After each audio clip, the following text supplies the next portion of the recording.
Good. You know, people in chat are screaming about Medicare for All in the debate. I know, Jimmy, I don't know if you're an AI expert. I'm but not. I know you're a Medicare for All expert. Well, I know a little bit about it. They want to hear you and Tim go at it. I want to talk about it too. For the most part.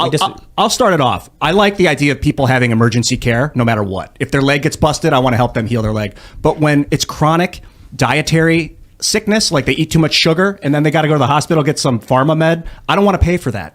Well, is that wait, what are you saying? So if you? your leg gets busted, like you're in a car accident, your leg gets like smashed, you need pins, you need to go surgery, like you would pay for that. Socialize Would it. you pay for like the rehab afterwards, like all of physical therapy? But if someone eats too much sugar and then they start swelling and get a heart attack, that's their fault. I don't want to pay for that. But what if sugar is like what's available to them because they're on food stamps and it's the cheapest food? I don't agree with that.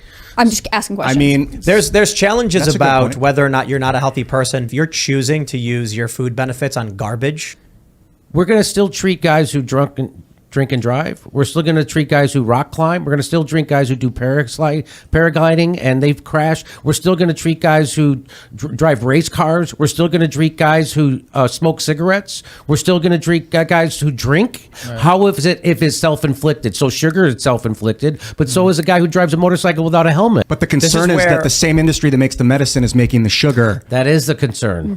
Mm-hmm. So my big concern is Bernie Sanders said he wanted to abolish private health insurance.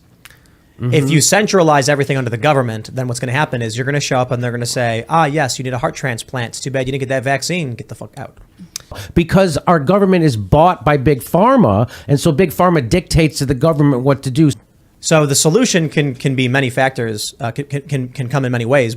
That's the first problem. That's corruption. But my concern also then is apoptosis. I don't know if you're familiar with the scientific term. Apoptosis is when cells in your body pre-program themselves to die off when they're done. You don't need those cells anymore. Rather than create cancer, they just kill themselves and get it out. So you flush them out. And I think humans are kind of societies like that too. Like if we keep feeding and healing the sick people that aren't doing anything for society, we're creating like a potential imbalance of cells.